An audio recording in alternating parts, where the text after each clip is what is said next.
Hello and welcome to Talk to Stu with me, Stuart Magoo, and joined as always by Becky.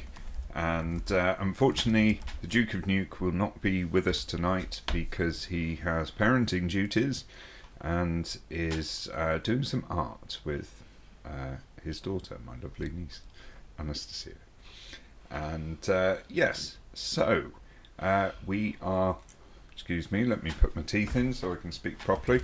We are going to get going this evening. Now, obviously, first of all, we go into a bit of housekeeping. So if you're new to the channel, if you've not been here before, the standard online chat rules apply, which is to keep it civil.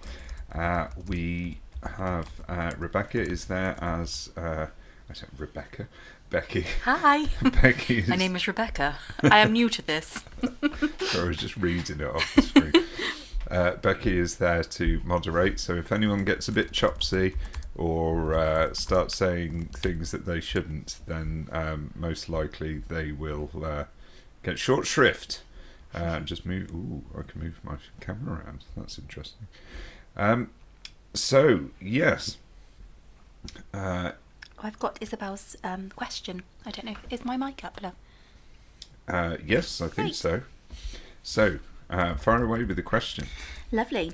So my question was regarding how much council tax I'd pay. I'm self-employed and on LCWRA group.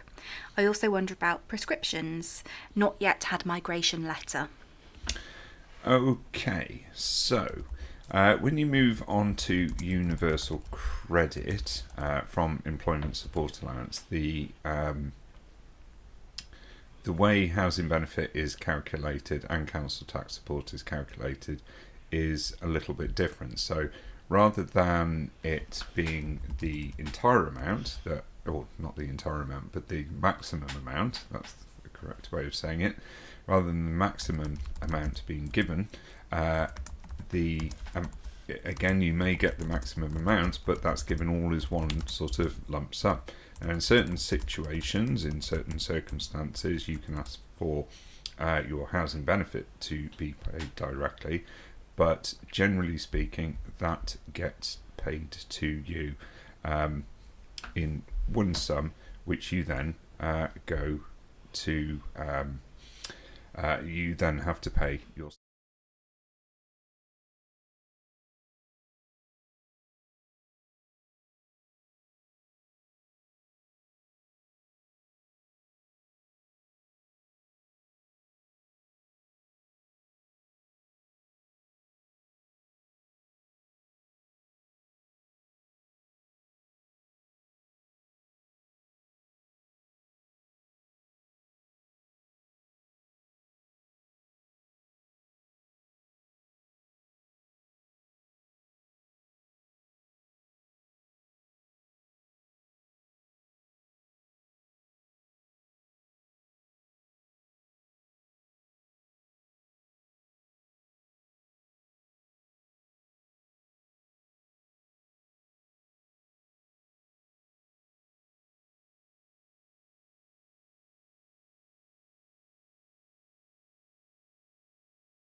That I was away from the desktop because someone else might have logged in. So It says there's no sound.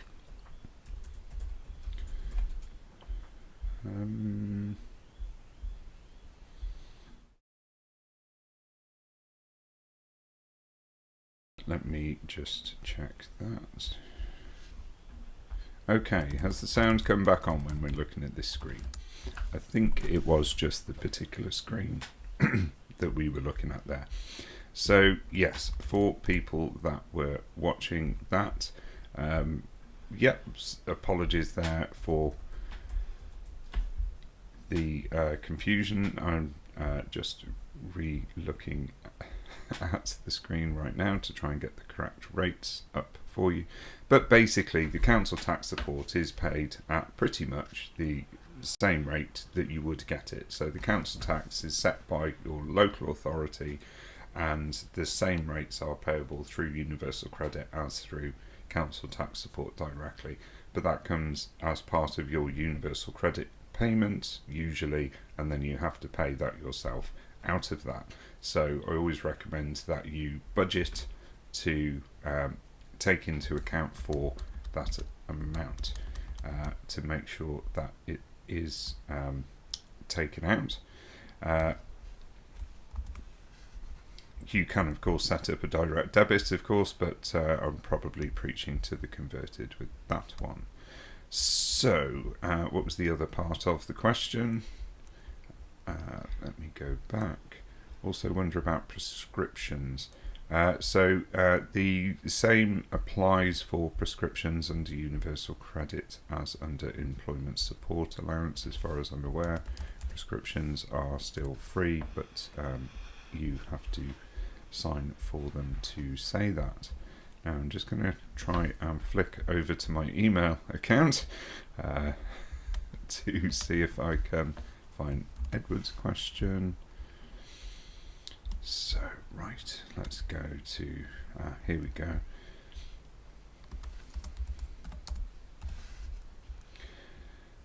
CPAP machine.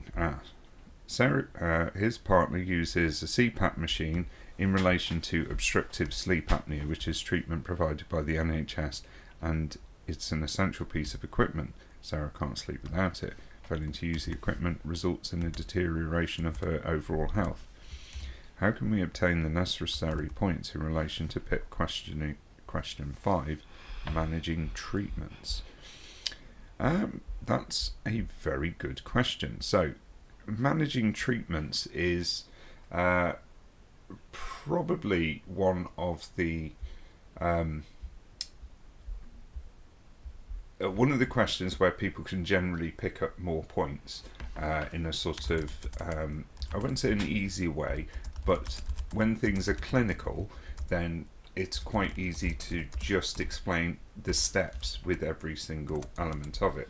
So I have supported people who have used similar sleep apnea machines in the past, and so we look at multiple different things for putting that into place.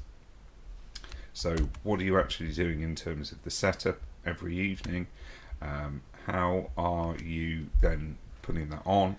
What is the process involved with that? Do you need assistance with that in any way? Some people, need help actually getting the thing over their head. It might be that they have difficulty with doing that. So some depends on the way that it detaches. All the machines can be quite different, so you get different fittings and things with that. Also, they generally speaking tend to make quite a lot of noise, so people can actually get woken up and have their sleep disturbed by the noise of the machine. Certainly if somebody is in a couple, then that might impact their partner as well, so it's important to get across the impact of that on the other person. Then there's the sort of operation of the machine in terms of if it goes wrong. So what happens if the machine stops working? What steps need to be taken? How often does that occur? So there are those elements to it. Also, do people? So does the person using it actually have an impact from using it? So does it then create other problems with, soreness around the face? Do they get sort of a psoriasis or soreness on their skin from where they're wearing it, things like that? And if you do you then have to put on creams and so on and so forth? So it's looking at the actual clinical process of what you're doing with that and writing that out sort of step by step, really. Also looking at where you need support from another person to operate that machine. Also look at the times when, like I say, when it goes wrong, if you've got to do anything with the machine, or if there was a power cut, would it prevent you from sleeping, or would it have an impact on your daily living activities the next day, so on and so forth. I know also with dialysis machines, for example, people will, if people are doing at-home dialysis, there's a very specific kind of liquid that has to be used for these machines, and comes in really big bags, pretty much, and they sort of plug them into the machine and it filters the liquid through, and that liquid has to be disposed of. So obviously you're talking about all of that, and there's a weight issue for moving it around. If people are living in a small apartment, for example, or a small bedroom, then does that machine get in the way? Do you have to move it in and out of the way? All of these kind of things, and how does that then impact on you? So that's the route I would go down for it. I would expect to see probably a bare minimum of 2 points for someone using a CPAP machine, even if they're sort of fairly au fait with it, and it's just sort of in the corner of the room and they just have to pop it on and switch a button every night. There are still complications that come up with it over time. So hopefully that answers your question for now, Edward, but if you need any further things, then please do. Just to also say to everybody here, Edward is a regular on the channel. If you don't know Edward, if you've not been here before, he is a regular supporter and quite knowledgeable himself on a lot of areas of benefits, and he does run his own benefit support group called Benefits Together, which is on Facebook, and so people can join that and ask questions and support each other, sort of a bit similar to this. So I'm just going to pop a link to that, or thought I was going to put a link to that, but it's not allowing me to copy it over for some reason. So hopefully I'm going to copy it over into the chat, and we can do that. No, it's not letting me copy a link. So bear with me, I'll come back to that, Edward. So I will post that, but it is called Benefits Together UK, and it is on Facebook. So if you search Benefits Together UK, you should find him without too much problem. So do we have any further questions? Got lots of questions, yeah. I'm just trying to make a quick list on Word, because obviously I don't have Nuke here to help me out today, and it's being a little bit slow.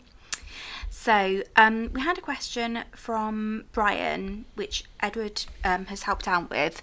Brian said, "Hi, is it automatic when you migrate over to Universal Credit from ESA LCWRA that you are put into equivalent group of Universal Credit? Many thanks." Okay, and did you pick up on what Edward had said? Migration to UC isn't automatic. You'll be sent a migration letter giving you 3 months to transfer.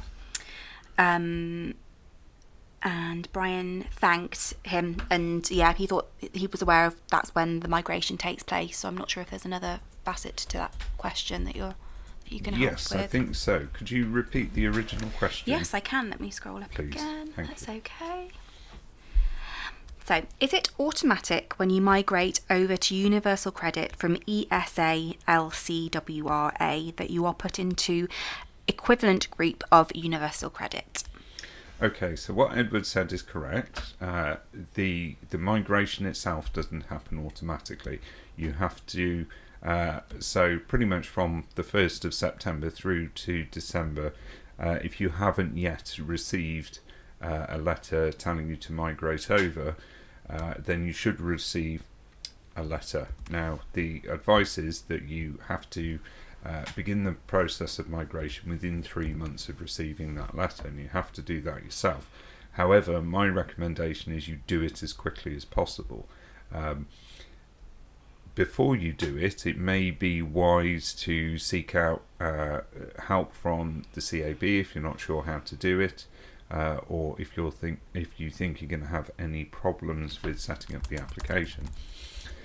So with the transition, there is something called transitional protection in place, which protects a number of things, which includes the status that you've achieved. So you will be transferred from the equivalent group to the you'll be transferred from whichever group you're in to the equivalent group on universal credit. So yes, you don't have to worry about that. However, if you are due to have a review for some reason, that one's coming up in the next few months, if you were told back when you last did your work capability assessment that you'd have to do another one in 3 years' time, and it just so happens that this is the time when that would arrive, then it may well be that you're asked to do that. But that would be essentially coincidental, because it would have been happening anyway. So yeah, that's not something that you should have to worry about too much unless it was on the cards to happen anyway. And also the transitional protection is supposed to make sure that you keep any enhanced severe disability premium elements and things like that, although there isn't a severe disability premium under universal credit.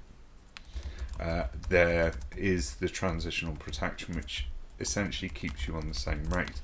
Now, with all of this said, there is an issue around what the DWP call a change in circumstances. So if a change in circumstances crops up, then this can affect your transitional protection. So that might be that you then have to have a work capability assessment, or it might be that you lose your severe disability premium. And a change in circumstances could be one of a multitude of things, such as moving home, or a change in your health condition, or it could be so some of the elements of your benefit change, something like that. So generally speaking, when you get the transitional protection, although you start off on the same rate, that will go down over time until eventually you end up on pretty much the same rate as everyone else who's on universal credit. So that is worth bearing in mind. Usually that process sort of on average takes about 2 years for it to drop down, so you don't notice it immediately. Some people it takes longer, some people shorter. It just depends on when the change in circumstances crops up in your life, and so on and so forth. I have done an FAQs video which is available on my channel, so go to my channel page at Stuart Magoo, and you'll be able to see the FAQs playlist. Have a look under there. I think actually is the opening video on my page is FAQs number 2, ESA to UC migration, and it goes into that in a lot more detail. Just an update from Edward. The name of the group is Benefit Support UK, not Better Together.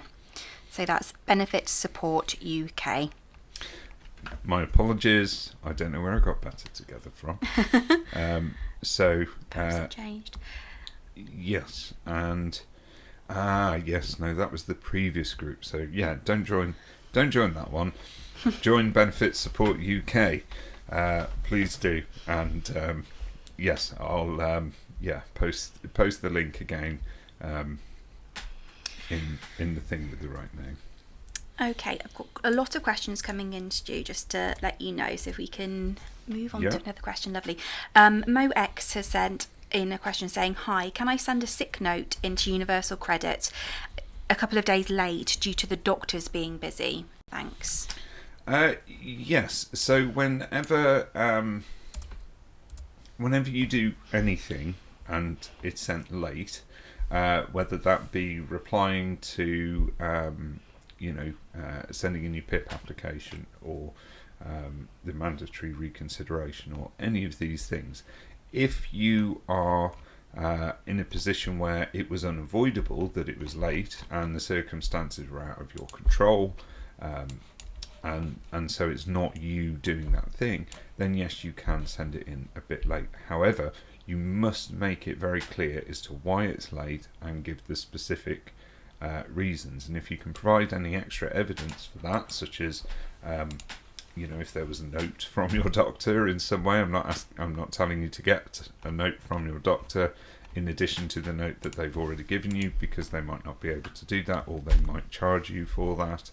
Can't hurt to ask, maybe, but if you certainly explain the reasons, explain why your GP wasn't able to do that, if they were on strike or whatever, give full details of that and explain the reasons in detail. Make sure you write it as a letter, or put a note in your Universal Credit Journal as well, explaining that. So just give them as much detail as possible, and be apologetic, and I'm really very sorry, I tried very hard, and all of that. The reason itself is solid. You shouldn't get a sanction for that, but if you did then get a sanction for that, you have very good grounds to appeal that sanction. So don't wait at all. As soon as you send the sick note in, or as soon as you know to do that straight away, and give that reason. And if you get sanctioned, appeal it straight away. And again, with things like that, you can always get support from a CAB advisor to do that if they've got available slots to see you. Okay. Okie dokie. So, we've got Spank the Monkey. I have a friend called Spanky, so I automatically typed Spanky. It's true. So, being transferred from Universal Credit to ESA support group, we have a 9-year-old. His tax credit stops as soon as we start the transfer. How are we supposed to manage for 5 weeks with no money? Very good question. And indeed, everybody's been saying the exact same thing about Universal Credit since it was ever introduced, because the 5 weeks period has caused a huge amount of problems for anybody. And a cynical person might say it was designed so that you will go and get yourself one of their bridging loans, which basically a crisis loan, which is essentially then paid off from your Universal Credit. So they reduce the amount of Universal Credit you get over the period of you receiving your Universal Credit. Generally speaking, that period is about a year, or in some cases that's been changed recently where it can be spread over 2 years, which does mean that the amount that you pay back per month is less, but it does mean it takes longer to pay it back. So that's your option with Universal Credit. You can have a look at your local authority's website and search on the Household Support Fund to see if they offer any kind of bridging loans or crisis loans or anything like that in your area. It's different for each local authority as to what kind of support that they provide.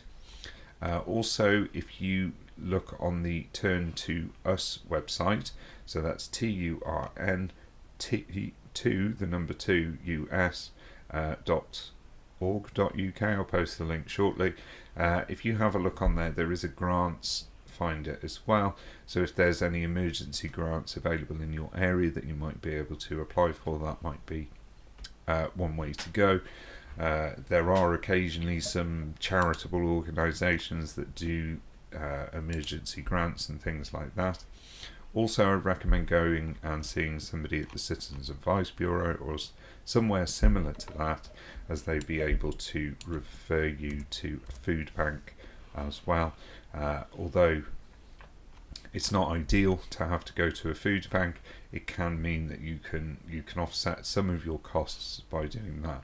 Also, don't get into debt or try not to get into debt with your landlord where possible. I know it's easy me saying that when you've got no money coming in, but the first thing to do is, if you're aware that there's going to be a hole in your rent payments or your mortgage payments, then contact them to discuss that as soon as possible. Certainly with mortgage payments, sometimes there can be repayment holiday or something like that. So that's worth looking into as well. But as I say, if you Google Household Support Fund, you might come through to the government website. You can put in your postcode and it'll tell you what your local authority is, and then take you through to their website, which will tell you how they administer their household support fund. So yes, do try those things out. I'm sorry, unfortunately, the system is designed that way. There's not really any way around it. The lovely Rob McCallan. Hey, Hello, Rob. Rob. Hi, Rob. Once I get switched to Universal Credit, will I have the option to have my rent paid directly? It's a nice little segue there into this one, and it was the next one on the list. I'm not always good with money when my head is messed up. Same here. If so, are there downsides to that? So Universal Credit, traditionally they didn't used to do that, but I think that changed not so long ago, where yes, you can now get that sort of credit. I'm just searching in the background on my new thingy to just get some further detail. But yes, generally speaking, you can have it paid to a landlord in certain circumstances, so it's always worth talking to them about that. The advantage of that is it's just paid straight away. The disadvantage, and this is something to be very careful of, is Universal Credit awards can vary, particularly if you're earning money of some kind during that period. Also, sometimes the dates of the assessment period, as they call it, fall at odd times as well. So that might mean that even though you've not actually earned any more money than you usually would, it looks like you've earned more money than you have in that assessment period. So things like that, these little changes that can occur, can make the amount that you're awarded go up and down. So the problem is, if you're not frequently checking your Universal Credit account, your app, on the first page towards the bottom there's a section where you can look at your calculated award for the rest of the month. I forget the specific term for it, but it looks at your personal assessment for the rest of the month. If it hasn't been produced yet, then it usually just says that it hasn't been produced and it's still waiting to go through. When it comes out around about the same time that your rent is normally paid. So the difficulty with that can be that you might see it the day after your rent was due and find out that actually they reduced the amount of payment that you would get, and consequently the amount of rent. So you can sort of be stuck in that situation. Now, for most landlords or housing associations in particular, if you're able to negotiate with them very quickly after the fact, then they're usually okay with that, and you'll be able to top it up or make that payment in some way and pay off those arrears quite quickly, and you'll be all right. However, some people might be in a position where they've been struggling with their arrears for some time, and they might be particularly with a housing association on not exactly an eviction notice, but an eviction notice if you definitely don't pay your rent because you've got arrears built up. And so that can automatically trigger that eviction notice, and that can be quite stressful when that occurs, because then you have to get it reversed, and that often means going to the court to get that done. So keeping your eye on your Universal Credit assessment amount, even though it's being paid automatically to your landlord, is really important. And in the old days of housing benefit, if your earnings went up and down a little bit, like if you're on working tax credits or job seekers allowance or something like that, if they were on job seekers allowance, your earnings would probably stay the same. But if you were on working tax credits and they went up and down, then that wouldn't affect your housing benefit. That would just be paid at the same rate, council tax support the same, and it could go direct to your landlord, no problem at all. But this new system, which isn't that new anymore, they don't want that to happen, so they don't let you know. You have to find out, and it does cause people to fall into arrears. So although it sounds like a good idea, particularly if you've got difficulty managing your money, and issues that might affect how you manage your money, health issues, mental health issues, things like that, it can cause problems if it's not managed, if you don't keep on top of it. This is quite a common question that we've had, actually, and I can't remember the answer, so it's good to refresh my knowledge. Okay. Shane Hall says, "Hi Stu," or "Hello Stu. I don't have any photo ID. Okay. Can I still use other ID, like a birth certificate or national insurance, as ID when I do my universal credit move?"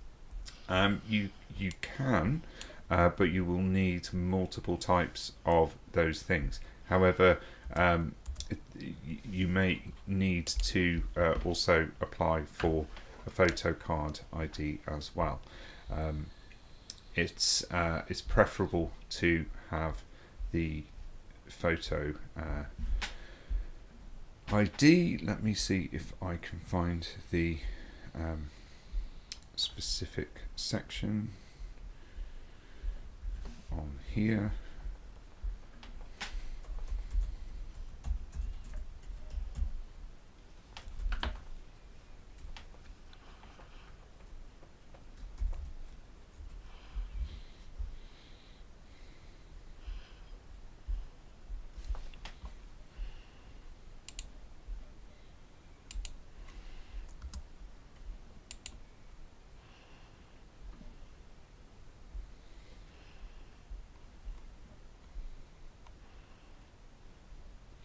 So you can confirm your identity. So here we go. I will flick it over to the thing and you should be able to see it. So you can confirm your identity online using the Government Gateway service. You need 2 documents to confirm your identity online. So that can be payslips from the last 3 months, your most recent P60, valid UK passport, or a recent self-assessment tax return. If you are a refugee, you can use your biometric residence permit to prove your identity. If you've not received this yet, DWP confirms that.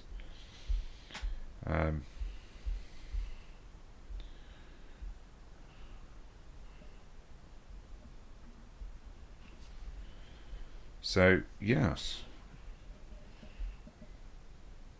What information do you need? And here we have the details on what you will need when you do your application. Proof of identity, email address, access to a phone, postcode, national insurance number, proof of your nationality, details of your bank, building society, so on and so forth. If you or your partner are working, the details of your income, details of any earnings, if you pay for childcare, and details of any other benefits you receive. So, as I say, you don't need photo ID, but it does make it a lot easier if you have it. But If you don't have it, you don't have it. If you don't have it, take your birth certificate and take just about anything else that you can find that's official that will prove you are who you say you are. So yes, that is generally how it is done. So yeah, that's not a perfect answer, but yeah. So yes. Yeah, I've got a few more questions. I've got a question from Dartran Tomashi. I hope you're well. My question is, when you migrate to Universal Credit from ESA, can you still have up to £6,000 in savings before you get penalised? Up to? Yeah. Yes, basically. So the allowable amount for savings before they start calculating an income for you from that is 6,000. Anything over that is not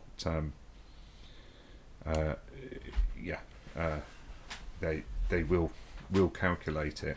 It's best to, whatever you've got, you will have to tell them. So it's best to let them work it out. So if you're a couple of pounds over, that might not be a problem necessarily, but you just have to be upfront with all of your allowable with all of your bank accounts and allow them to see that. Joanne used her P60 3 months bank and bills with the address. There we go. Perfect. So that's really good. Yeah. Lovely. Okay, Charles Duncan. Is it right, Stu? Oh, sorry, excuse me.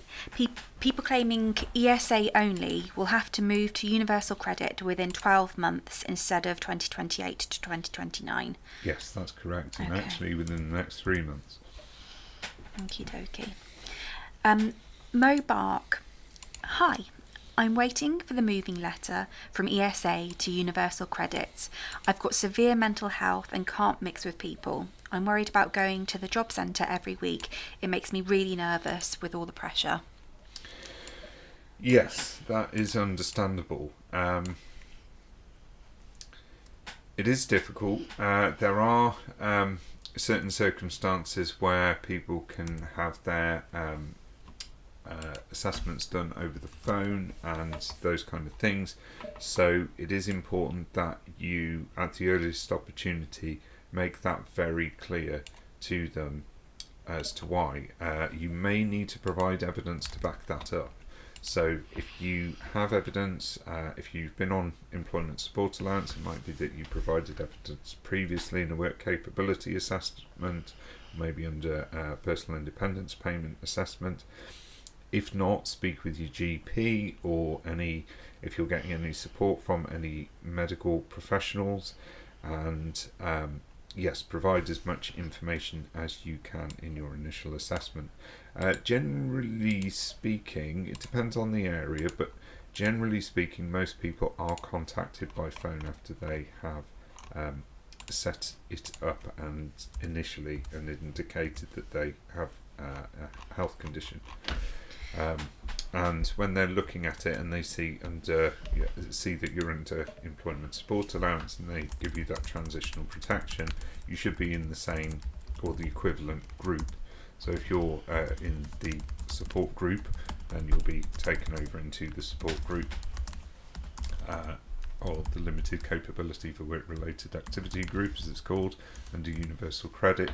So that will help you to make that. If you are in the limited capability for work group, which was previously the work related activity group, then it would sound to me, if you have that much difficulty with interacting with people or mixing with people, that you've been placed in the wrong group. And so I would look for support maybe from the CAB to just have a look at that and see if that could be addressed in some way, or if you could be reassessed and put in the right group. So yeah, but try and get evidence to support that before it happens, and then you're prepared for when it does. Lovely. A question from Caroline, who is in Scotland. So, Okay. yeah, this is always okay. tricky with the I Scots. know. Sorry, Not Caroline. that came out the wrong way, but I just mean the benefits system is quite different in Scotland. Yeah. Caroline, I'm in Scotland. For the past 8 years, my ESA just carried. Last year was told it's been carried on until November this year. When should I expect a form if I need to reapply? I retire next August. Well, if you were told it would run to November this year, I'm assuming that you're meaning the group that you've been placed into from the assessment, from the work capability assessment. So if you were placed into that group and you were told that you would be reassessed in November, then you should be reassessed in November. Usually the form is sent out to you in advance of that. So generally I would have expected you to have had the form already. So everybody is going to be asked to move over to universal credit, even in Scotland. So it may be that you haven't received that because they're looking to move you over. It may well be that you get the transitional protection and stay in that group that you're in.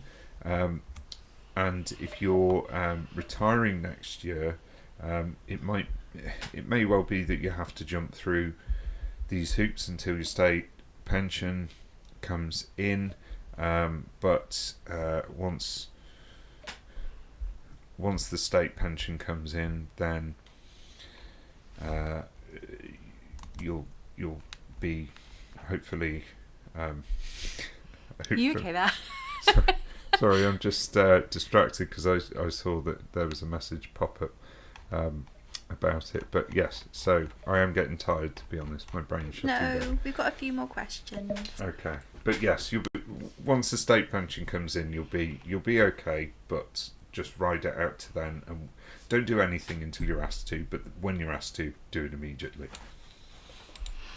Okie dokie. Rushandi Earthling just submitted my ESA 50. What happens if I get my migration letter before my assessment? I think it's unlikely that you would, but if you do, then you should still migrate as soon as you can. The assessment for the ESA 50 will happen, and that result will essentially be transferred over to your universal credit, and you'll receive transitional protection again to protect that. So yeah, there will be a lot of this happening for people where they have just submitted a work capability assessment form. You may also be invited to do the either a telephone assessment or a face-to-face assessment, or possibly a video assessment, as well as part of the work capability assessment process, and go through all of that whilst at the same time doing the transition from universal credit to employment support allowance. Now, I'm not saying that there won't be administrative cock-ups along the way, but if you follow the process and do everything that you're asked to at the right time, then you're in the better position to be able to challenge that or appeal anything if anything does go wrong. And as I always say, please get support from the CAB or another organisation if anything like that comes up. Our lovely Joanne is here. Hey, Joanne. Do you know, please, the time people are waiting for work capability assessments? I was told to fill in forms at the beginning of May and not heard anything as yet. Told to fill them in? Yeah, at the beginning of May. Well, they're supposed to happen within a 3-month period, but that isn't really the case. A lot of people are waiting a bit longer with those. Some of the people that I've supported with that recently, they haven't waited much longer, to be fair, but that might increase presently. So May, what are we now? June, July, August, September. So yeah, I would imagine you probably hear something within the next month or two. If you I'm assuming this is you filled the forms out and sent it back, and you've done the assessment and everything. You've not heard anything else. So yes, I can't remember how much. Maybe Edward knows if he's in there. How far they backdate it, but I think it's no more than 6 months. It might be 3 months. Lovely. I've just noticed I've put so many spelling mistakes in my responses. Put here as in to listen instead of here. Okay. But anyway, Edward has answered a couple of questions which are really, really great. So I'm just going to read them through for you quickly and then go on to the other questions in case you have any input. We have had this question before from F. Cowser, not from you personally, but we've had it before in one of the past chats. Can I claim PIP if suffering from vertigo? And Edward Brown has stated you can claim PIP for vertigo, but it's vital to explain how the vertigo affects you, and you need to be affected for at least 4 days per week, aka the majority of the time. Yeah, so that is correct. I have done my first frequently asked question video, I believe, is called Hi, baby girl.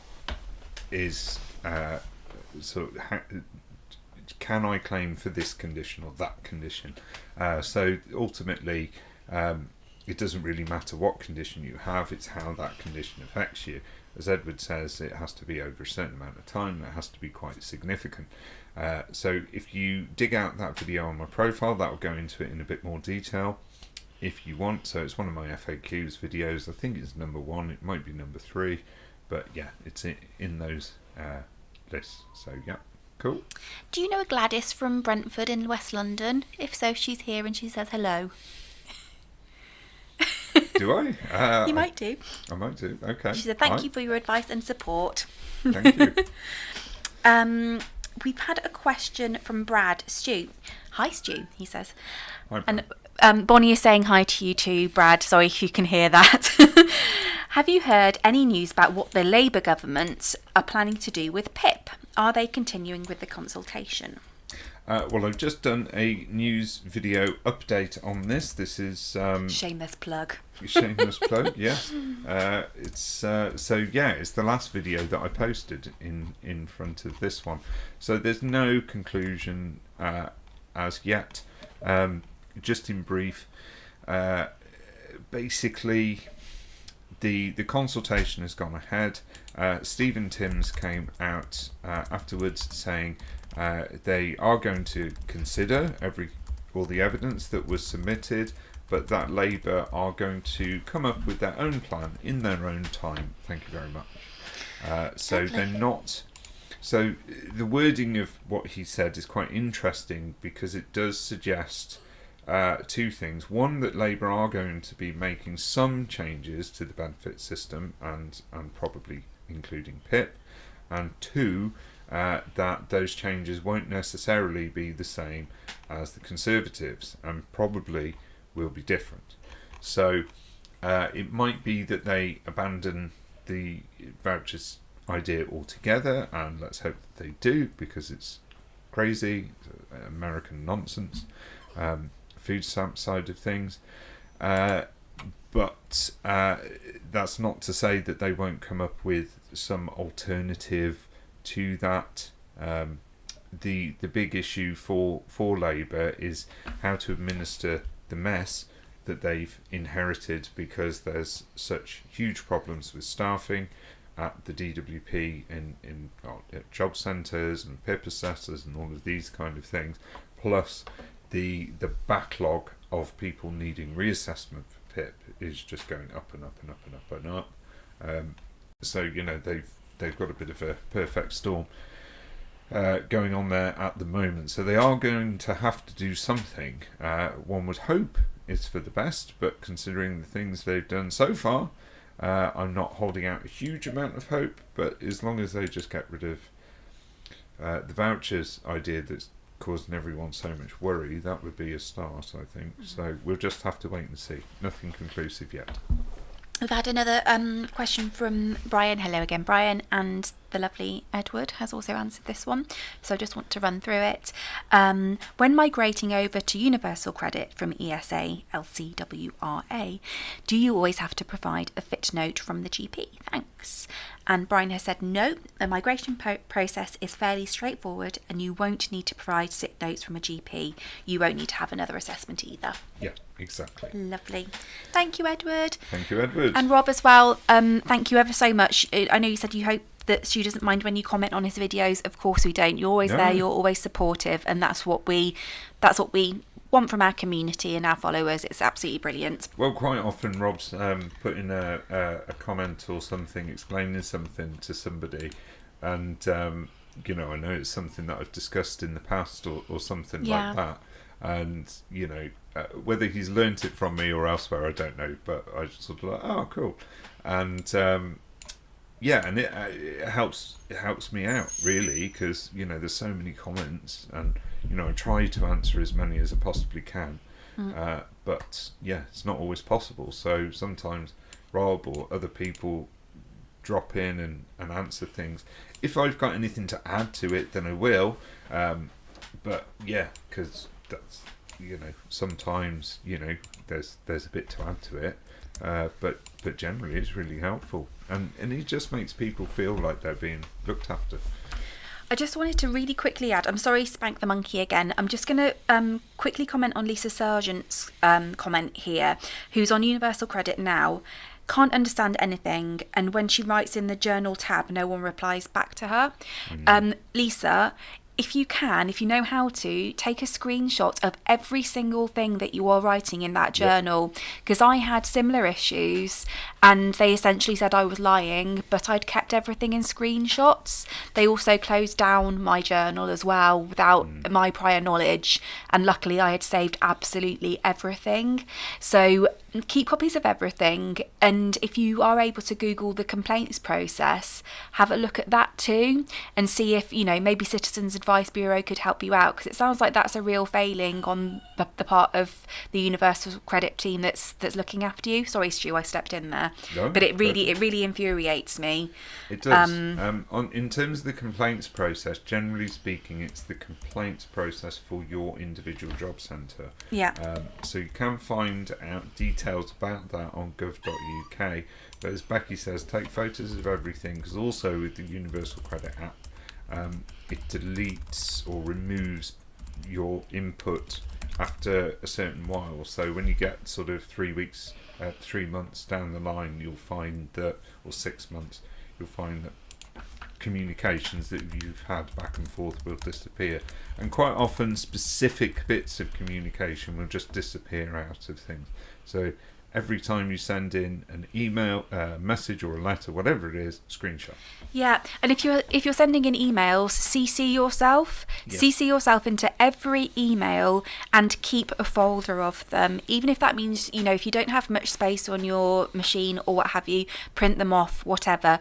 But keep a paper trail or a soft copy trail of everything that you write to these people. Yes. Everything. Yes. I get Absolutely. very... Yes. Sorry, I get a bit impassioned by that because it's not right. It isn't. Anyway, Spank the Monkey. Are people able to download a PDF form from Universal Credit and fill it in bit by bit, sort of in bite-sized chunks, and send it off through the post? Which bits? I don't know. Just can we download a PDF form for Universal Credit? No, I don't think so. I think it has to be done online. Okay. I think it's. Let me just double check with the.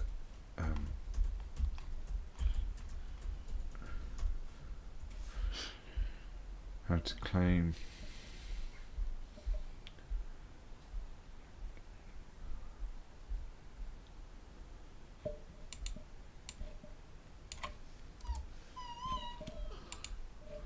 If you hear squeaks in the background, it's not. It's our little puppy. Yes, it's our puppy. It's not that I've got Pog is not happy, guys. She is not happy that we've got a puppy. Bonnie's okay.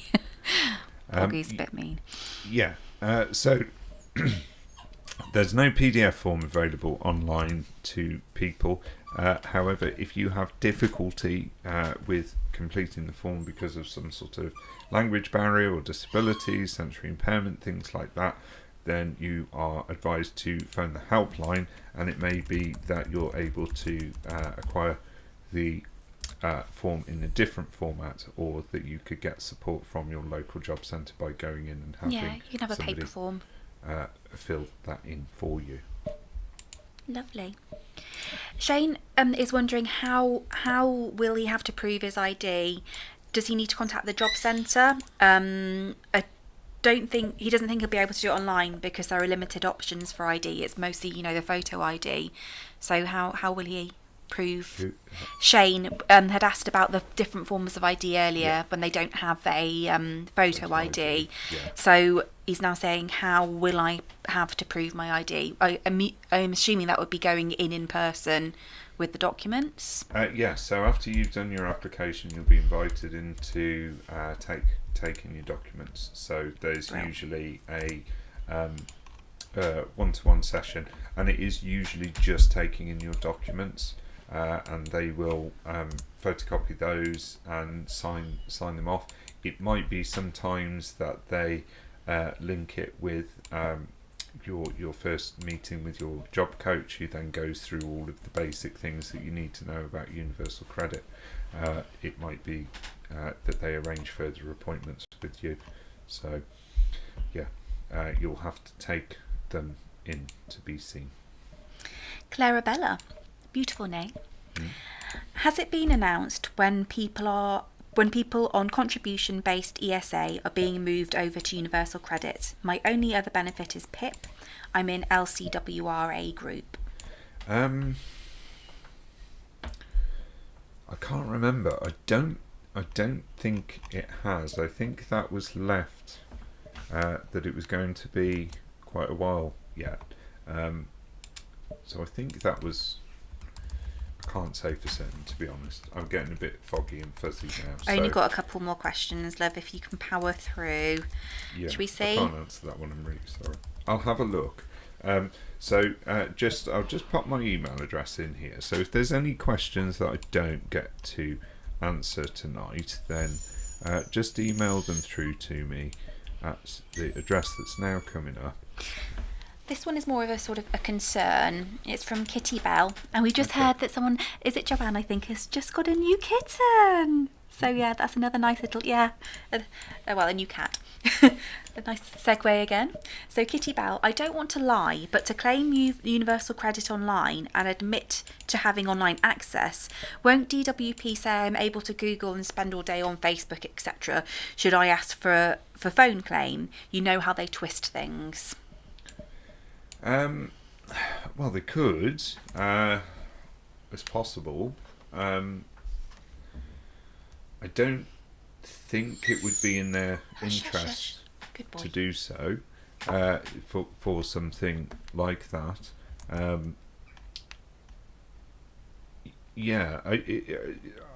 would find it odd if they did that. They'd also have to kind of prove that you were.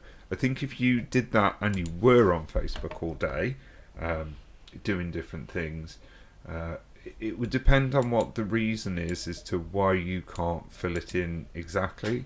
So if you don't have internet access and you've only got your phone or something, and it's easier to do the paper form, then they might be a little bit funny in that way. But if it's more that you, because you could go to the library to fill it in their mind, this isn't my opinion, because obviously it's not good to do it on your phone. But if it's more that you've got issues with your vision or something like that, then they couldn't really argue that, I don't think. So or possibly that you're just not able to use a computer or whatever. But yeah. Gail Harvey, does LCWRA migrate to Universal Credit? They were originally on Universal Credit, but got awarded LCWRA. Yeah. I believe I'm still on Universal Credit as well. So what I'm asking, is there any transition? If there's no transition if you're already on Universal Credit. If you were on ESA and you moved to Universal Credit, then there's transitional protection. But we're getting an Aggie puppy in the background. One more question. Did you manage to answer that one? I know you're getting tired. I'm not entirely sure, because I'm not entirely sure of the question, if I'm honest. Okay. So again, if I haven't answered that properly, do please give me a quick email, and I'll go into it if you can provide a bit more detail. Sorry for the crinkling. Thank you. We're just distracting the puppy with a delicious treat. Yes, go on. Yes, you get a treat for being whiny. A dick. Yes, not good puppy school, but never mind. These must. And John Roberts, this is the last one, love. Oh, okay. How long do I take to get severely disability payment on Universal Credit? Or how long does it take? To get severe disability payment on Universal Credit.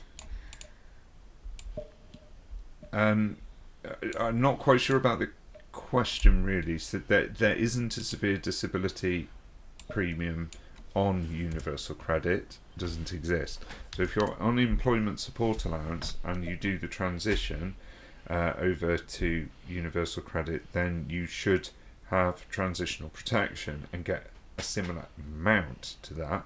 If you don't get that, then you need to contact them immediately and say, why haven't I got it? And provide all the evidence if required.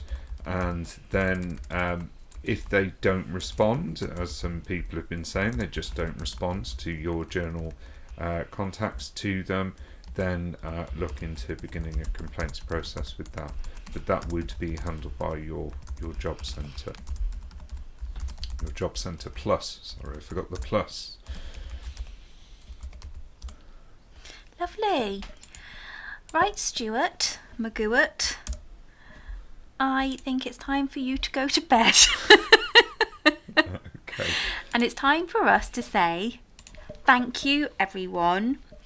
Brilliant as always. I really do apologise if I've missed anyone's questions. I was sort of tandem keeping an eye on the chat and placing the questions into a different format, so I got them all down fairly, because our wonderful Duke of Nuke, as you know, is being Picasso or maybe Mondrian, we don't know who, with the wonderful Nas. We're looking forward to seeing some of the artwork that they have created together tonight. Yes. And thank you for the lovely wishes for our engagement and for Stu's upcoming operation.